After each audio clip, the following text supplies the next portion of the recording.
My dear students, in previous video about tube law, we discussed group 16, their physical, chemical behavior, general property, and especially oxygen. In this video, we discuss totally about ozone. Ozone क्या है, इस पे आज हम लोग अपना discussion करेंगे। अगर हमसे पूछा जाए कि ओजोन क्या है, तो सबसे पहला हमारा जवाब होगा कि it is an allotropic form of oxygen. Oxygen का यह एक एलोट्रोपिक फॉर्म है। ओजोन पाया कहाँ जाता है? तो 20 किलोमीटर अपार्ट, अर्थ से 20 किलोमीटर अपार्ट यह इसकी एक लेयर होती है जिसको ओजोन लेयर कहते हैं। ये जो ओजोन लेयर होती है हम उसको मेसोस्फीयर या स्ट्रेटोस्फीयर के नाम से जानते हैं। आखिर उस लेयर में ओजोन बनी कैसे? तो ये मानना है कि जो एयर है वो तो जब ये अल्ट्रावायलेट लाइट के कांटेक्ट में आती है तो ये कन्वर्ट इनटू ओजोन। इसको अगर बैलेंस करें तो this is the natural preparation of ozone from air. लेकिन अगर आर्टिफिशियली अगर हमको ओजोन बनाना हो तो स्पेशल जो डिवाइस होती है जिसको हम ओजोनाइजर कहते हैं, हम एयर ले लेंगे, यही एयर, और ये बन जाएगा 2O3 और इसको कहेंगे इलेक्ट्रिकल डिस्चार्ज ट्यूब। तो we can prepare artificial ozone by using oxygen in electric discharge tube which are called ozonizer। अब अगर हम बात करें इसके फिजिकल प्रॉपर्टी की, तो ओजोन की जो फिजिकल प्रॉपर्टी होगी, निश्चित है कि यह गैस है। तो पहला तो यही होगा कि ये पेल ब्लू गैस है, लाइट ब्लू गैस है। सेकेंड आप याद रखोगे कि 161.2 केल्विन पे ये लिक्विफाई हो जाता है और ऐसी स्थिति में डीप ब्लू लिक्विड है।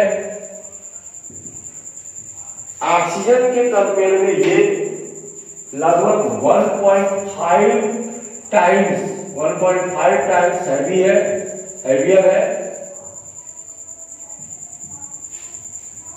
अगर इसकी जो स्मेल होती है पंजेंट स्मेल है, पंजेंट स्मेल गैस है ये। इन लोअर क्वांटिटी में, बहुत कम क्वांटिटी में हो तो ये हमारे लिए कोई बहुत नुकसानदायक नहीं होगी। बट अबाउट 100 ppm, अगर 100 ppm से ज्यादा गैस का कंसंट्रेशन एयर के अंदर है तो ये हमारे लिए घातक होती है। इससे हमको जो है हेडेक या और कई प्रॉब्लम क्रिएट हो सकते हैं। हम लोग चलते हैं इसके केमिकल बिहेवियर। सबसे पहले हम देखते हैं इसका स्ट्रक्चर। अगर हम इसके स्ट्रक्चर की बात करें तो सबसे पहले तो हम ये जानेंगे इसके स्ट्रक्चर के लिए कि अगर ओजोन की बात किया जाए, ओजोन के अंदर जो 3 ऑक्सीजन है, अगर हम इसके ल्यूइस डॉट स्ट्रक्चर की बात करें तो ये इसके इलेक्ट्रॉन है। ऑक्सीजन के आउटर शेल में 6 इलेक्ट्रॉन है। मान लो अगर इसने इसके साथ शेयरिंग किया और इसके साथ इसने कोऑर्डिनेट बॉन्ड बनाया, तो दिस इज द सिचुएशन। यहाँ पे इसका ऑक्टेट हो गया, यहाँ पे इसका ऑक्टेट हो गया और ये इसका लेके ऑक्टेट करेगा।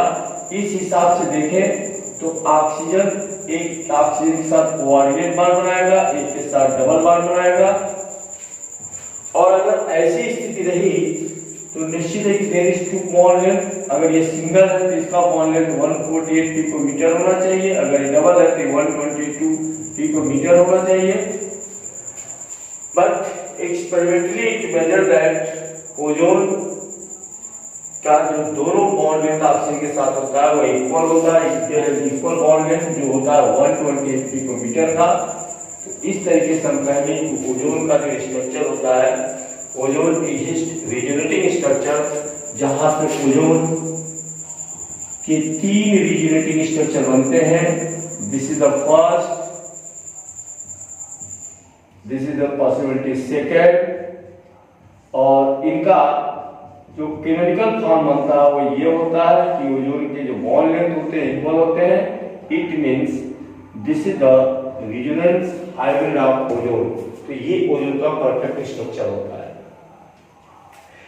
अब हम लोग बात करते हैं इसके केमिकल बिहेवियर की। तो सबसे पहले तो हम ये जाने कि ओजोन न्यूट्रल होता है, लिटमस पेपर के कलर को चेंज बिल्कुल नहीं करता है, न्यूट्रल होता है। अगर हम बात करें अगला, तो ये हाईली अनस्टेबल है। अनस्टेबल होने की वजह से ये डिकम्पोजिशन रिएक्शन देता है। अगर हम बात करें तो निश्चित है कि ozone easily get converted to O2 475 kelvin temperature. यहाँ पे अगर 3 लिखते हो तो 2 लिखोगे, यहाँ पे 3। अगर हम बात करें नंबर ऑफ मोल की, तो यहाँ पे 2 मोल है, यहाँ पे 3 मोल है। निश्चित है कि नंबर ऑफ मोल वहां बढ़ रहे हैं, एंट्रोपी बढ़ रही है। अगर हम फ्री एनर्जी की बात करें तो डेल्टा T इक्वल टू होता है delta H minus T delta S। तो ओजोन के डिकम्पोज से एयर का बनना मतलब एंट्रोपी इंक्रीज है, इंक्रीजेज एंट्रोपी। और एंट्रोपी इंक्रीज करने के साथ साथ यहाँ पे ये जो रिएक्शन है ये एक्सोथर्मिक रिएक्शन है। यहाँ पे एक्सोथर्मिक रिएक्शन है। 285.4 किलो जूल एनर्जी रिलीज करेगा। तो there are 2 reason, one is increase entropy and other is exothermic reaction. Ozone का एयर में बनना जहां पर डेल्टा जी की वैल्यू मोर नेगेटिव होगी और delta G more negative means the reaction become spontaneous. तो थर्मली जो देखा जाए तो ओजोन अनस्टेबल होता है। इसका रीजन है इसका एक्सोथर्मिक बिहेवियर और एंट्रोपी का बढ़ना, जिसकी वजह से easily ozone converted into O2 by decompose reaction, जिसको कहेंगे डिकम्पोजिशन रिएक्शन। उसके बाद इसका जो विशेष इंपॉर्टेंट प्रॉपर्टी होती है जिसको हम ऑक्सीडाइजिंग प्रॉपर्टी कहेंगे। अगर हम देखें तो ozone easily produce nascent oxygen. आपको याद रखना है कि ओजोन अगर टूटेगा तो O2 देगा और O देगा। तो अगली प्रॉपर्टी इसकी होती है ऑक्सीडाइजिंग नेचर। इस प्रॉपर्टी की वजह से ओजोन काफी कमर्शियली इंपॉर्टेंट होता है। लैब में तमाम ऐसे केमिकल हैं जिनको ये ऑक्सीडाइज करने की क्षमता रखता है। तो ozone use as good oxidising agent due to producing nascent oxygen. अगर हम कुछ रिएक्शन देखें, जैसे एग्जांपल देखें, पहला ब्लैक लेड सल्फाइड PbS को ये PbSO4 में कन्वर्ट कर देगा। अब हमको अगर बोला जाएगा कि हाउ कैन इट पॉसिबल, अगर हम रिएक्शन लिखे तो हमको यहाँ पे लिखना है PbS प्लस। हमें मालूम है कि ओजोन टूट के क्या देगा, O2 देगा और O देगा। PbS को PbSO4 करने के लिए 4O की जरूरत है और 4O तब मिलेगा जब इस होल को आप 4 से मल्टीप्लाई करोगे। तो निश्चित है कि अगर अब यहाँ पे बन जाएगा PbSO4 तो कंप्लीट रिएक्शन क्या होगा, हमसे पूछा जाएगा कि what happens when PbS lead sulphide react with ozone. तो कहोगे कि lead sulphide, black lead sulphide converted into white lead sulphate that is PbSO4।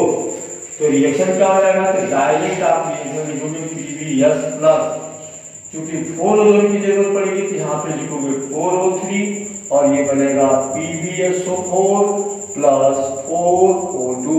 This is the final reaction. और ये जो PbSO4 होगा ये ब्लैक होगा और ये व्हाइट प्रेसिपिटेट होगा, व्हाइट PPT। इस तरीके से रिएक्शन होगा। Lead sulphide converted into lead sulphate. तो हम लोग डिस्कस कर रहे हैं ऑक्सीडाइजिंग नेचर कर रहे हैं ओजोन का।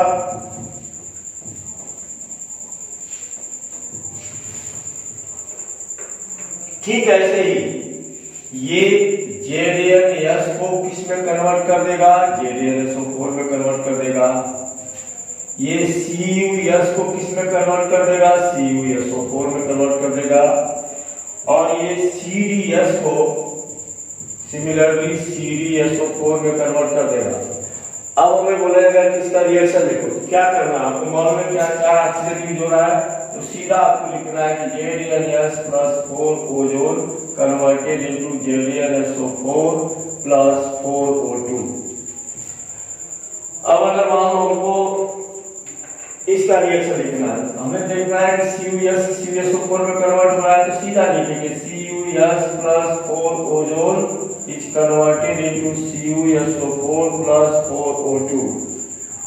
CdS को CdSO4 में कन्वर्ट करेगा, तो सीधा रिएक्शन लिखना है CdS + 4 ozone converted into CdSO4 + 4 O2। Clear? तो सिमिलर आपको बस कंसेप्ट ये रखना है कि ओजोन एक ओजोन मॉलिक्यूल टूट के एक पेशेंट ऑक्सीजन प्रोड्यूस करेगा।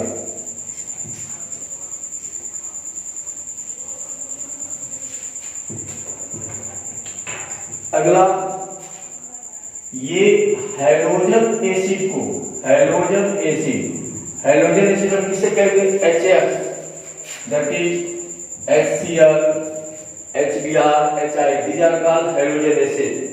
ये हैलोजन एसिड को किसमें कन्वर्ट करेगा, हैलोजन को फ्री कर देगा। कैसे फ्री करेगा, निश्चित है कि ये O लेगा तो 2 O को 2H चाहिए तो 2HH रहेगा और ये बन जाएगा H2O और ये बन जाएगा H2। तो फिर हमसे कहेगा कि what happens when halogen acid react with ozone, तो निश्चित है कि एक पेशेंट ऑक्सीजन की जरूरत पड़ रही है, तो आप सिंपल एग्जांपल लिख सकते हो कि twice HCl + O3 is converted into H2O + Cl2 + O2। क्योंकि नेसेंट ऑक्सीजन ओजोन जब बनेगा तो O2 देगा और O देगा। तो आपको ये याद रखना है कि अगला जो कंपाउंड है कितने नेसेंट ऑक्सीजन को यूज कर रहा है, दिस इज द पॉइंट। ठीक ऐसे ही ये Ki को फ्री कर देगा I2 में, iodide is converted into free iodine. निश्चित है कि ये कैसे पॉसिबल होगा, तो अगर आप Ki लेते हो और यहाँ पे aqueous solution that is H2O, निश्चित है कि एक O इसको मिल जाएगा और ये जो 2Ki है 2KOH बना देगा वाटर के साथ और ये फ्री हो जाएगा I2 में। तो फिर रिएक्शन ओजोन के साथ कैसे लिखेंगे, नेसेंट ऑक्सीजन यूज हो रहा है तो लिखेंगे कि 2Ki that is potassium iodide treated with aqueous, यहाँ पे आप ओजोन लिख दोगे तो रिएक्ट करेगा 2KOH बना लेगा, I2 बना लेगा और निकल जाएगा O2। तो आयोडाइड साल्ट, जो भी आयोडाइड साल्ट होंगे converted into iodine, that is iodide converted into iodine. यह फेरस सल्फेट को यानी फेरस Fe2+ को Fe3+ में रेड्यूस कर देता है, that is oxidise. Fe2+ oxidise into Fe3+।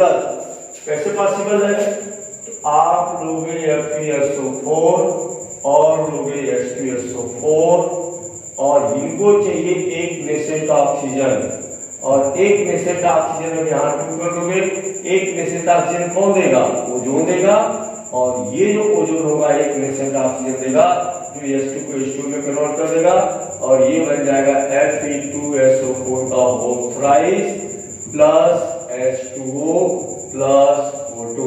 तो Fe2+ that is ferrous oxidise into ferric. तो जितने भी फेरस साल्ट होंगे उनको ये फेरिक साल्ट में कन्वर्ट कर देगा, दैट इज ऑक्सीडाइज। अगला देखिए, ये पोटेशियम मैग्नेट को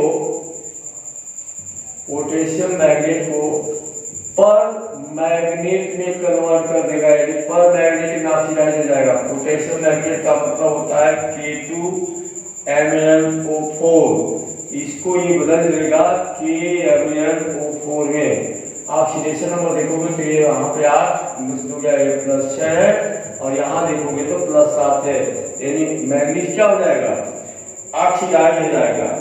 अब इसके रिएक्शन को अगर लिखना हो तो कैसे लिखोगे, तो K2MnO4 प्लस आप लोगे H2O प्लस ओजोन, और यहाँ पे आप ट्वाइस कर लोगे तो ये बना लेगा ट्वाइस KMnO4, ट्वाइस KMnO4,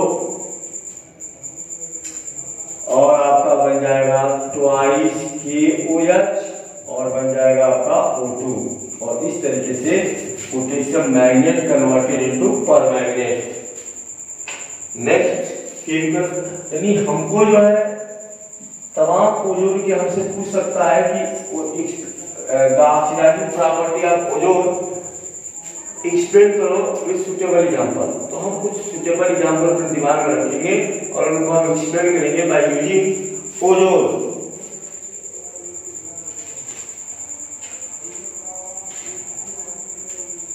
ये मॉइस्ट आयोडीन को, कौन सा आयोडीन को, मॉइस्ट आयोडीन को आयोडिक एसिड में कन्वर्ट कर देता है, आयोडिक एसिड। अब इस रिएक्शन को हम कैसे एक्सप्लेन करेंगे, तो निश्चित है कि हम देखेंगे कि आयोडीन आपका होता है I2, ये नेसेंट ऑक्सीजन को पकड़ के बनाने वाला है I2O5। अब I2O5 बनाएगा तो निश्चित है कि इसको 5 नेसेंट ऑक्सीजन चाहिए। अगर 5 नेसेंट ऑक्सीजन चाहिए तो 5 नेसेंट ऑक्सीजन कौन देगा, 5 ओजोन देगा, और ये बनाएगा 5O2 + 5O। और ये जो I2O5 है, मॉइस्ट का मतलब ये वाटर से रिएक्ट करेगा और ये बना लेगा ट्वाइस HiO3। क्लियर? तो अब हमको इस रिएक्शन को लिखना है, तो हमको सीधा कैसे लिखेंगे, लिखेंगे I2 + 5 ozone + H2O gives twice HiO3 + 5O2 and this is the balance equation। तो ये आयोडीन को आयोडिक एसिड में कन्वर्ट कर देता है।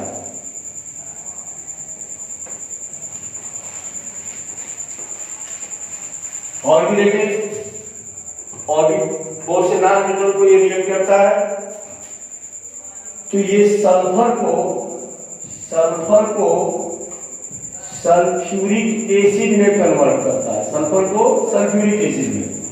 तो अगर हम बात करें सल्फर की, तो निश्चित है कि यस को सबसे पहले 3 नेसेंट ऑक्सीजन चाहिए SO3 में बनने के लिए, और ये जो SO3 होगा H2O को पकड़ेगा और बना लेगा H2SO4। तो अब 3 ऑक्सीजन के लिए हमको सीधे 3 ओजोन लेना है। तो अब रिएक्शन क्या लिखेंगे, S +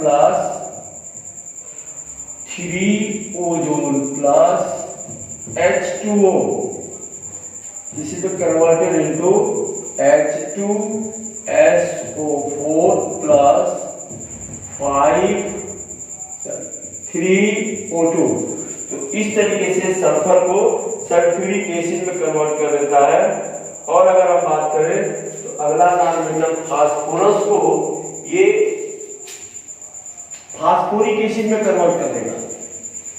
it get convert phosphorus that is P4 को ये H3PO4 में कन्वर्ट करेगा। तो कैसे करेगा, सबसे पहले रिएक्शन का कांसेप्ट देखें। तो निश्चित है कि P4 10 नेसेंट ऑक्सीजन चाहिए, ये बना लेता है P4O10 बना लेता है, और P4O10 को क्योंकि P4 है तो इसको कितने चाहिए H2O, P4O10 को जब हम H2O में डालेंगे तो ये बनाएगा 4H3PO4 बनाएगा। तो ये 12 हो गया, हमको 6H2 चाहिए और इस तरीके से रिएक्शन का कंसेप्ट होगा। तो हमको इस रिएक्शन को कंप्लीट करने के लिए रिएक्शन क्या लिखना होगा, तो लिखेंगे सीधे सीधे P4 प्लस 10 नेशनल ऑक्सीजन को कहां से मिलेगा, 10 ओजोन से मिलेगा, प्लस 6H2O और हम डायरेक्ट रिएक्शन लिखेंगे, it get convert into 4H3PO4 plus 10O2। तो इस तरीके से देखिए ये नॉन मेटल सल्फर को H2SO4 में, फास्फोरस को H3PO4 में, I2 को आयोडिक एसिड में कन्वर्ट करने की क्षमता रखता है, दैट इज ऑक्सीडाइज। हमको याद रखना है कि इसे P4H3PO4 में कैसे बदलेगा। तो निश्चित है कि P4 नेशनल ऑक्सीजन को लेके पहले P4O10 बनाएगा, ठीक है। P4O10 वाटर के साथ मिलकर फास्फोरिक एसिड बनाएगा। अब 10O हमें मिलेगा 10 ओजोन से। तो इस तरीके से हम रिएक्शन रटने के बजाय सिस्टमेटिक इसको समझ के हम उसको लिख सकते हैं।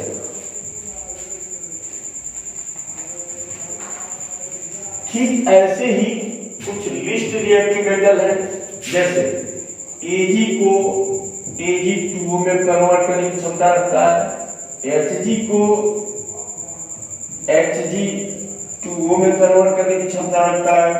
तो ऐसी स्थिति में अब हमको रिएक्शन लिखना है कि क्या होगा, how can Ag silver oxide into silver oxide या Hg oxide into mercurous oxide या मर्क्यूरिक ऑक्साइड। तो हमको अब रिएक्शन लिखना है, तो Ag प्लस एक ऑक्सीजन ले रहा है, तो आप सिंपल लिखेंगे ozone, it get convert into Ag2O plus O2। Hg2O में कन्वर्ट हो रहा है, तो आपको यहां लेना है 2Hg plus ozone, it get convert into Hg2O plus O2। तो ये जो रिएक्शन थे तमाम हमारे रिएक्शन थे, this is example of all oxidising behaviour of ozone, जहां हमने देखा कि ओजोन जो है it oxidise not only metal but also not only metal but non metal. ये मेटल और नॉन मेटल दोनों को ऑक्सीडाइज कर देता है because they produce nascent oxygen. अब हम अगली प्रॉपर्टी पे चलेंगे। अगली प्रॉपर्टी इसकी है ब्लीचिंग एक्शन। ये क्या होता है, इसकी ब्लीचिंग एक्शन क्या है, तो अभी हमने बता दें आपको कि ब्लीचिंग एक्शन का मतलब होता है कि कलर्ड को कलरलेस कर देना। तो निश्चित है हमें मालूम है कि ओजोन टेक्निकली ओजोन टूट के O2 और नेसेंट ऑक्सीजन देता है और यही नेसेंट ऑक्सीजन कलर के साथ रिएक्ट करके कलरलेस हो जाता है। तो due to ability to produce nascent oxygen it use as bleaching action या ब्लीचिंग एजेंट के रूप में यूज होता है। अब अगर हम बात करें इसके एक और इसकी प्रॉपर्टी होती है फॉर्मेशन ऑफ ओजोनोइड। ये ओजोनोइड बनाने की क्षमता रखता है और ये क्षमता इसकी पाई जाती है अनसैचुरेटेड एल्कीन के साथ। जैसे अगर हम CH2 डबल और CH2 के ऊपर ओजोन डालते हैं, ये रिएक्शन होता है इनर्ट सॉल्वेंट CCl4 की उपस्थिति में, क्या हो जाएगा, तो ओजोनोइड बन जाएगा CH2CH2OO और इस तरीके से ये जो ओजोनोइड बनेगा इस ओजोनोइड को कहेंगे एथिलीन ओजोनोइड। इसे कहेंगे एथिलीन ओजोनोइड।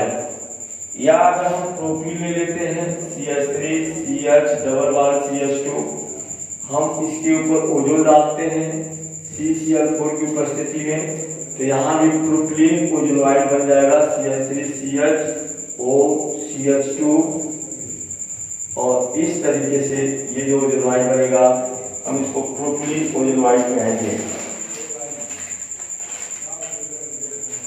और इनका क्या रिएक्शन होगा, तो पर ऑक्साइड को ये डिकम्पोज करने की क्षमता रखता है। अगर हम इनका रिएक्शन पर ऑक्साइड के साथ देखें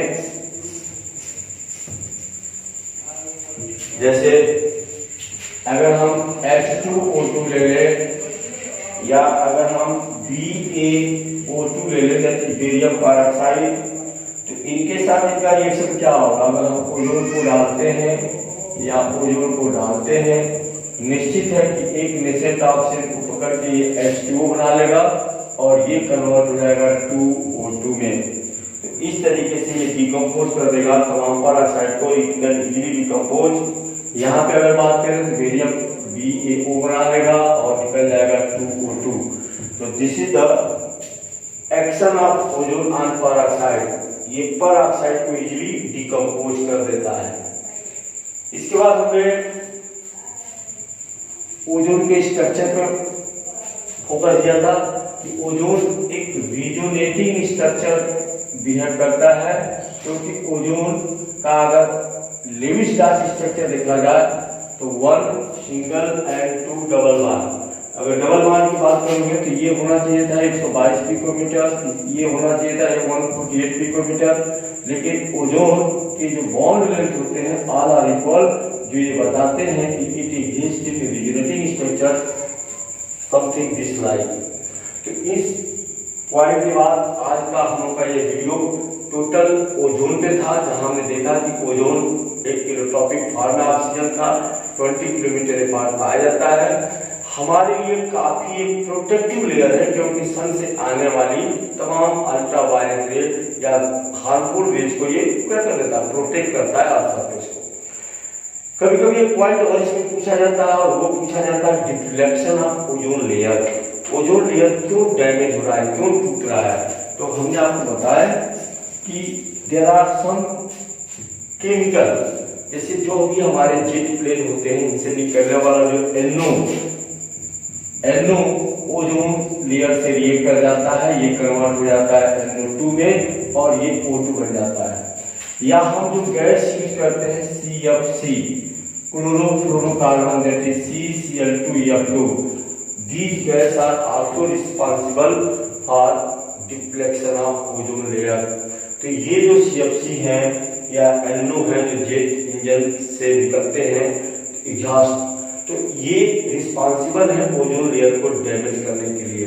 सबसे पहले हमको अंटार्कटिका के ऊपर ओजोन के लेयर में होल मिला, ये 1986 की बात है। उसके बाद हमने ऐसे केमिकल के ऊपर धीरे धीरे बैन लगाने लगे जो ओजोन डिफ्लेक्टिंग में इन्वॉल्व होते हैं। तो ओजोन चूंकि हमारे लिए नहीं, पूरे अर्थ सरफेस के लिए, ऑल लिविंग ऑर्गेनिज्म के लिए काफी प्रोटेक्टिव लेयर है जो नेचर ने हमें दिया है। तो आज के इस वीडियो के साथ हम लोग ओजोन के ऊपर डिस्कस किए। मिलते हैं हम लोग नेक्स्ट वीडियो में अगले टॉपिक के साथ। Okay, thanks.